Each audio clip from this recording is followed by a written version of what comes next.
உங்களை அறிமுகப்படுத்திங்க sir. Sir வணக்கங்க, என் பேர் கிருஷ்ணன், பிகே கண்ட்ரி சிக்கன் ஃபார்ம்லேருந்து பேசுகிறேங்க. Sir PK country chicken farm அப்படிங்கிறது எந்த டிஸ்ட்ரிக்டில் இருக்குது சார் தமிழ்நாட்டில்? சார் இது நாமக்கல் டிஸ்ட்ரிக்ட்ங்க. நாமக்கல் டிஸ்ட்ரிக்டில். ஆமாங்க. ஓகே சார், நீங்கள் இப்போ வந்து இந்த இன்குபேட்டர் வந்து நீங்கள் 2 செஞ்சு வச்சுருக்கீங்க சார். ஆமாங்க. இதை பற்றி கொஞ்சம் சொல்லுங்கள் சார். இது நீங்கள் பர்சனல் யூஸ்க்காக பண்ணியிருக்கிறீங்களா இல்லை எதுக்காக பண்ணியிருக்கிறீங்க அப்படிங்கிறத சொல்லுங்கள் சார். இல்லைங்க, இது வந்து ஒரு 2 பேர் ஒரு சின்ன விவசாயிங்க கேட்டாங்க, அதுக்காக பண்ணி வச்சுருக்கேங்க. சரிங்க சார். இப்போ இந்த இன்குபேட்டரோட சிறப்பம்சங்கள் அப்படின்னு பார்த்தீங்கன்னா என்னென்ன அப்படின்னு கொஞ்சம் சொல்லுங்களேன் சார். இதில் வந்து பார்த்தீங்கன்னா மெயினாக நம்ம தெர்மாகோலில் பண்ணுறதுங்க. தெர்மாகோலில் பண்ணுறதுனால ஒரு 8 ஹவர்ஸ் நமக்கு பவர் கட்டே ஆனாலுமே இதில் வந்து நம்ம ஹேச்சிங்கில் பெரிய ஒரு எஃபெக்ட்லாம் ஆகாது, பாதிப்பாகாது. அதுதான் இதோட மெயின் சிறப்பம்சங்க. இன்னொன்று வந்து பார்த்தீங்கன்னா இதுக்கு வந்து மெயின்டெனன்ஸே கிடையாதுங்க. இங்கே மெயின்டெனன்ஸ் அப்படின்னா அந்த பல்பு போகும், அந்த உள்ளே இருக்க ஃபேனுக்கு இது போகுங்க. பல்பு போனாலும் ஃபேன் போனாலும் நான் அதுக்காக நீங்கள் எந்த ஒரு தெரிஞ்சவங்களையும் கூப்பிட்டு நீங்கள் பண்ண வேண்டியதில்லை, அதை அப்படியே அவங்களே மாற்றிக்கலாங்க. சரிங்க. அதாங்க இதில் ஒரு பெரிய இது. அந்த கண்ட்ரோலர் வந்து பார்த்தீங்கன்னா அந்த யூஸ் பண்ணி கண்ட்ரோல் வந்து பார்த்தீங்கன்னா மேக்ஸிமம் இது வந்து அவ்வளோ சீக்கிரம் வந்து போகாதுங்க. நான் இது வரைக்கும் தந்ததில் ஒரு 2-3 இயர்ஸாக எந்த ஒரு பெரிய ஃபால்ட்டும் வந்ததில்லைங்க. சரிங்க. இப்போ நீங்கள் இந்த கண்ட்ரோலர்லாம் வந்து அவ்வளோ சீக்கிரம் போகிறது கிடையாது? இல்லைங்க. இப்போ இந்த இன்குபேட்டர் வாங்கிட்டு போறவங்களுக்கு ஒரே ஒரு பிரச்சனை என்ன அப்படின்னா பல்பு போகலாம். ஆமாங்க. இல்லைன்னா ஃபேன் போகலாம். ஃபேன் வந்து நம்ம கம்ப்யூட்டர் CPU ஃபேன் இல்லைங்களா? ஆமாங்க, 12 வோல்ட் CPU ஃபேனு. அந்த ஃபேனும் அவ்வளோ சீக்கிரம் போகாதுங்க. மீறி போனால் பல்பு தான் அடிக்கடி போகும். அடிக்கடினாலும் சும்மா நீங்கள் 10 நாள் 20 நாளுக்கெல்லாம் போகாது. பல்பு ஒரு மந்த்லி ஒன்ஸு அது மாதிரி தான். அது யூசேஜ் பொறுத்துதாங்க. அதனால பல்ப் வச்சு பல்ப் மட்டும் மாற்றிட்டு போதும். பல்போட அமௌண்ட்டு பெருசு இல்லை, ஒரு 15 ரூபா 20 ரூபா அவ்வளோதாங்க. சார் இப்போ பார்த்தீங்கன்னா இந்த இன்குபேட்டர் வந்து எத்தனை எக்ஸ், அதாவது எத்தனை முட்டைகள் வைக்கலாம் சார் இதில்? சார் இதில் 90 to 100 தாராளம் வைக்கலாங்க. சரிங்க. 90 முட்டையிலேருந்து 100 முட்டை வரைக்கும் வைக்கலாம் மேக்ஸிமம். நீங்கள் மினிமம் 10 முட்டை கூட வச்சுக்கலாம். 10 முட்டை கூட? ஆமாங்க, 10 முட்டை கூட வச்சுக்கலாங்க. இது வந்து நம்ம டெய்லி வந்து 3 டைம்ஸ் வந்து நம்ம கையில் ஊட்டி விடணுங்க. அதான் இதில் இது வந்து செமி ஆட்டோமேட்டிக் தாங்க. இது வந்து ஃபுல்லி ஆட்டோமேட்டிக் இல்லைங்க. இந்த செமி ஆட்டோமேட்டிக்னால நம்ம காலையில் எழுந்திரிச்சு ஒரு 6 மணிக்கு ஒரு டைமு, மதியம் ஒரு 2 o'clock ஒரு டைமு, நைட் ஒரு 10 மணிக்கு ஒரு டைமுங்க. கணக்கு பண்ணோம் அப்படின்னா ஒரு 8 hours ஒன்ஸு ஒரு நாளைக்கு ஒரு 3 டைம்ஸ் ஊட்டி விட்டால் போதும். முட்டையை எடுத்துலாம் நீங்கள் வைக்க தேவையில்ல. ஸோ முட்டை அப்படியே ஊட்டி விட்டிங்கன்னா போதுங்க. சார் பொதுவாக பார்த்தீங்கன்னா அந்த இன்குபேட்டர் வந்து சார் எந்தெந்த மாதிரியான பண்ணையாளர்களுக்கு, அதாவது கோழி வளர்க்கும் நண்பர்களுக்கு இது வந்து அவசியமானதாக இருக்கும்னு சொல்லுங்களேன் சார். இது வந்து பார்த்தீங்கன்னா இப்போ வந்து நம்ம கோழி தாய் கோழி ஒரு 20 கோழி இருக்குது, 25 கோழி இருக்குது அப்படின்னா நீங்கள் அடை வைக்கிறது ஒரு கோழி 2 கோழி அடை வச்சிங்கன்னா உங்களுக்கு வந்து இன்குபேட்டர் தேவையில்லைங்க. நீங்கள் கோழிலேயே அடை வச்சு நீங்கள் வந்து ஹேச்சிங் பண்ணிக்கலாம். இல்லை ஒரு அட்டன் டைமில் ஒரு 5 கோழி 6 கோழி அது மாதிரி நீங்கள் ஒரு இடத்துல அடை வைக்கிறீங்க அப்படின்னா என்ன பண்ணும், நம்ம கோழி வந்து அடை மாற்றி படுக்கும். ஒரே அடையில் 2 கோழி படுக்கும்.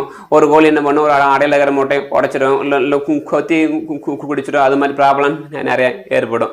நீங்கள் அது மாதிரி ஒரு 5 கோழி 6 கோழிக்கு மேலே நீங்கள் வந்து ஒரு அட்டன் டைமில் அடை வைக்கிறீங்க அப்படின்னா அதுக்கு வந்து இன்குபேட்டர் தாங்க பெட்ரு. ஏன்னா இது வந்து என்னோட அனுபவத்தில் தான் சொல்கிறேன். நான் முதல்ல வந்து பார்த்தீங்கன்னா ஸ்டார்டிங் டைமில் ஒரு 3 கோழி 4 கோழி அடை வச்சுருப்பேன். அப்போ வந்து நான் இன்குபேட்டர் யூஸ் பண்ணல.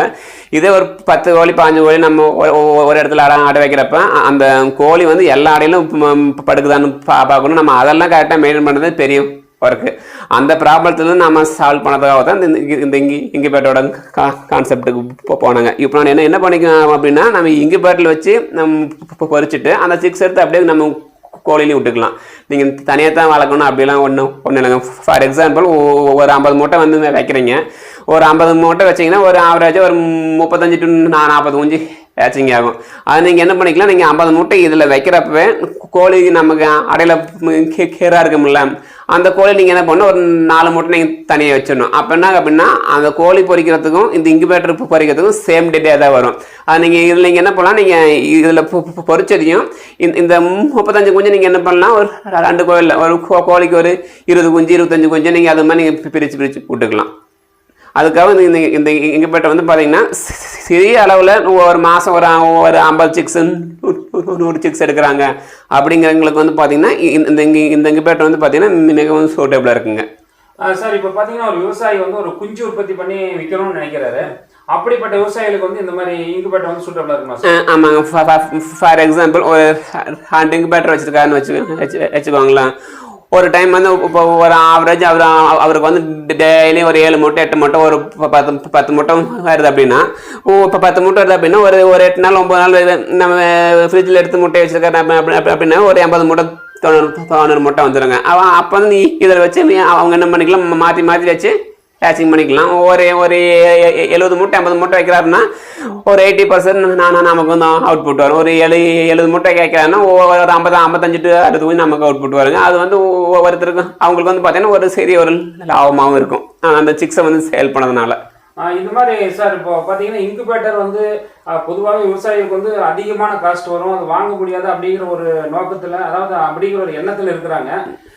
இந்த இன்குபேட்டர் பார்த்தீங்கன்னா இன்னைக்கு ரேட்டு சார், அதாவது 2020 வருஷம் ஜூன் மாதத்தோட ரேட்டு இன்னைக்கு என்ன சார்? சார் இன்னைக்கு ரேட்டுக்கு வந்து பார்த்தீங்கன்னா இது வந்து நம்ம ரொம்ப குறைஞ்ச விலைக்கு தான் தந்துட்டு இருக்கேன். இதில் வந்து பார்த்தீங்கன்னா நான் 2500 ரூபாய்க்கு தான் கொடுத்துட்ருக்கேன். இதில் செலவே வந்து பார்த்தீங்கன்னா ஒரு 1900 1800 1900 வந்துடும்.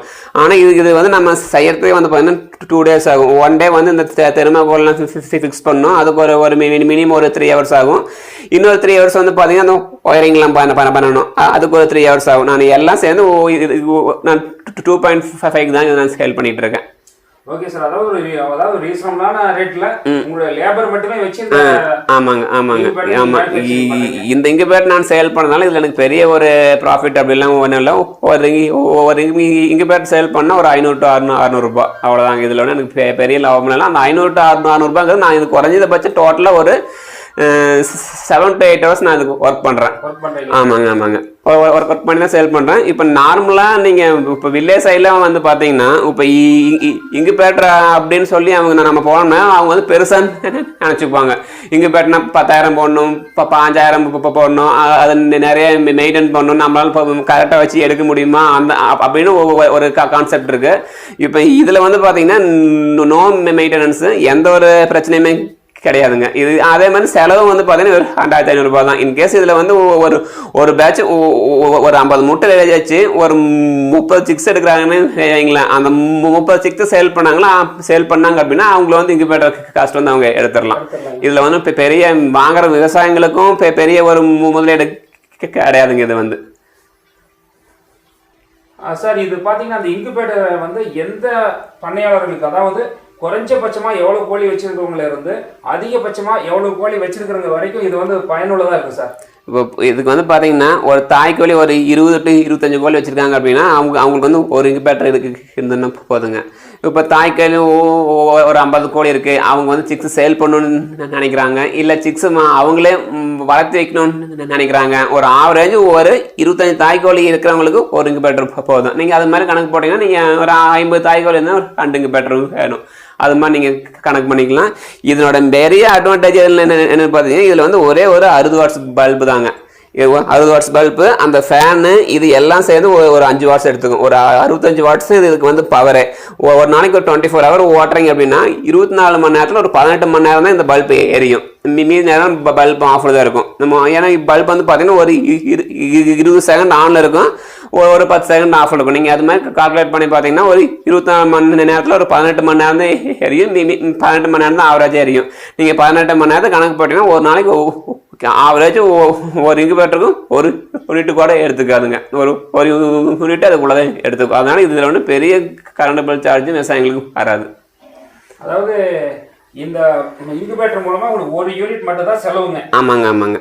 ஓகே சார், இந்த இன்குபேட்டர் வந்து மொட்டு வச்ச பிறகு இதை வந்து நம்ம எப்படி மெயின்டைன் பண்ணணும் சார்? இதில் பெரிய மெயின்டெனன்ஸ் எதுவுமே இல்லை. இதில் உள்ளே வந்து பார்த்தீங்கன்னா ஒரு ட்ரே இருக்கும். அந்த ட்ரேயில் வந்து தண்ணி கம்மியாக பார்த்துக்கணும். குறைஞ்ச வச்சா அதில் ட்ரேலாம் அரை ட்ரேவாவது தண்ணி இருக்கணும். நீங்கள் அது மாதிரி பார்த்துக்கோங்க. அந்த ட்ரே வந்து பல்புக்கு அடியில் இருக்க மாதிரி வைக்கணும். பல்புக்கு மேலே தான் வந்து பார்த்தீங்கன்னா ட்ரேக்கு மேலே தான் வந்து பார்த்தீங்கன்னா பல்ப் இருக்கும். அந்த பல்பு கீழே தண்ணி இருக்க மாதிரி வச்சுக்கணும்.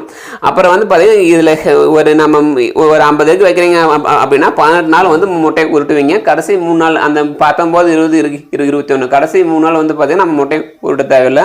ஒன்ஸ் வந்து அந்த ஹேச்சிங் ஆகிடுச்சு அப்படின்னா நான் அதுக்கப்புறம் என்ன பண்ணணும், இதை ஃபுல்லாக க்ளீன் பண்ணிடணும்.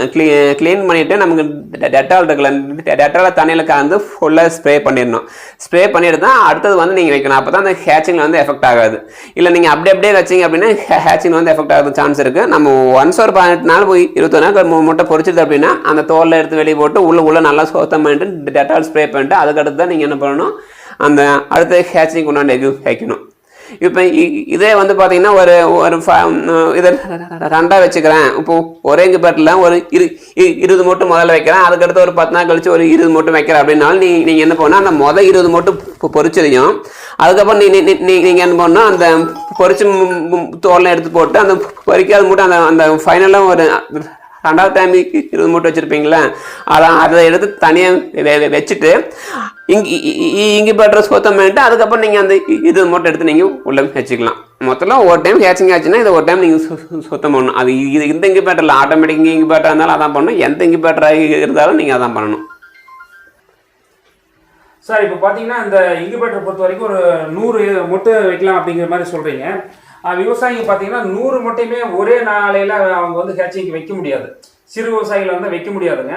அப்படிங்கிற பட்சத்தில் ஒரு 2 டைமாக வைக்கிறாரு அப்படின்னா இது எப்படி சார் மெயின்டைன் பண்ணணும் சார்? இப்போ அப்படி வைக்க இப்போ ஒரு முதல் வந்து ஒரு 40 மூட்டை 30 மூட்டை வைக்கணும்னு வச்சுக்கோங்களேன். அதில் ஒரு அடையாளம் போட்டுக்கோங்க, இந்த ஸ்கெட்ச் பென்லையோ இல்லை சிடி மார்க்கர் பென்லையோ அடையாளம் போட்டுக்கோங்க.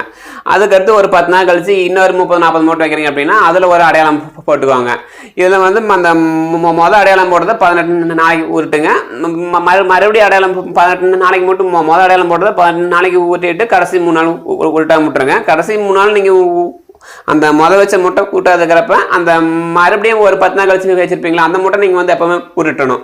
அதெல்லாம் அதுக்கப்புறம் தான் நீங்கள் என்ன பண்ணணும், அந்த ஒரு சிடி மார்க்கில் இல்லாட்டி ஸ்கெட்ச் பென்ல பென்சிலில் நீங்கள் வந்து நீங்கள் என்ன பண்ணணும், முட்டையில் வந்து அந்த என்னைக்கு வைக்கிறீங்களோ அந்த தேதி போட்டு வச்சுருங்க. இல்லாட்டி ஏதாச்சும் உங்களுக்கு எப்படி புரியுதோ அது மாதிரி ஒரு அடையாளம் போட்டு வச்சுருங்க. சார் இப்போ பார்த்தீங்கன்னா விவசாயிகளுக்கு வந்து இன்குபேட்டர் தேவைப்படுதுன்னா உங்களை எப்படி சார் காண்டாக்ட் பண்ணுறது? அடுத்தது பார்த்தீங்கன்னா வந்த உடனே எடுத்துகிட்டு போக முடியுமா சார், இல்லை வந்து உங்களுக்கு புக்கிங் பண்ணாதான் எடுக்க முடியுமா? சார் நான் எப்போவுமே ஒரு இன்குபேட்டர் 2 இன்குபேட்டர் வந்து ஸ்டாக் வச்சுருப்பேங்க. இப்போ இன்கேஸ் அவங்க ஒரு ஃபோன் பண்ணுறாங்க அப்படின்னா அப்போ இருந்தது அப்படின்னா உடனே வந்து எடுத்துகிட்டு போயிடுவாங்க. இன்கேஸ் அப்போ இல்லை மறுபடியும் வந்து அவங்களுக்கு வேணும் அப்படின்னா அட்வான்ஸ் பண்ணாங்க அப்படின்னா ஒரு 4 நாள் 3 நாள் நம்ம செஞ்சு கொடுத்துருவாங்க. அது ஒன்றும் ப்ராப்ளம் இல்லை. நீங்கள் மேக்ஸிமம் 1-2 வந்து வச்சுருப்பாங்க. அவங்க வராங்க அப்படின்னு பார்த்துட்டு நீங்கள் உடனே எடுத்துக்கலாங்க. அப்படி இல்லாத பட்சத்தில் அது மாதிரி அட்வான்ஸ் பண்ணாங்க நான் வந்து ஒரு 3-4 நாளில் பண்ணி வச்சுருவேங்க. Okay sir. இப்போ நீங்கள் பார்த்தீங்கன்னா விவசாயிகளுக்கு, அதாவது சிறு விவசாயிகளுக்கு, நம்ம வந்து பெரிய பட்ஜெட்டில் பண்ணுற விவசாயிகளை முட்டலாம், சிறு விவசாயிகளை எப்படி நம்ம முன்னேற்றி விடணும் அப்படிங்கிற ஒரு நோக்கத்தில் வந்து நீங்கள் இந்த மாதிரி சின்ன இன்குபேட்டர்ஸ்லாம் வந்து செஞ்சு அதாவது நல்ல பர்ஃபார்மன்ஸ், அதாவது ஒரு 80% 85% குஞ்சு பறிக்கக்கூடிய இன்குபேட்டர் நீங்கள் வந்து செஞ்சு கொடுக்குறீங்க. அதாவது நீங்களும் ஒரு விவசாயி அப்படிங்கிறனால விவசாயியோட கஷ்டம் புரிஞ்சு நீங்கள் செஞ்சு கொடுக்குறீங்க. நம்ம சேனல் சார்பாக வாழ்த்துக்கள் சார். உங்கள் தொழில் மென்மேலும் வளர வாழ்த்துக்கள். நன்றி. ஓகேங்க சார், நன்றி.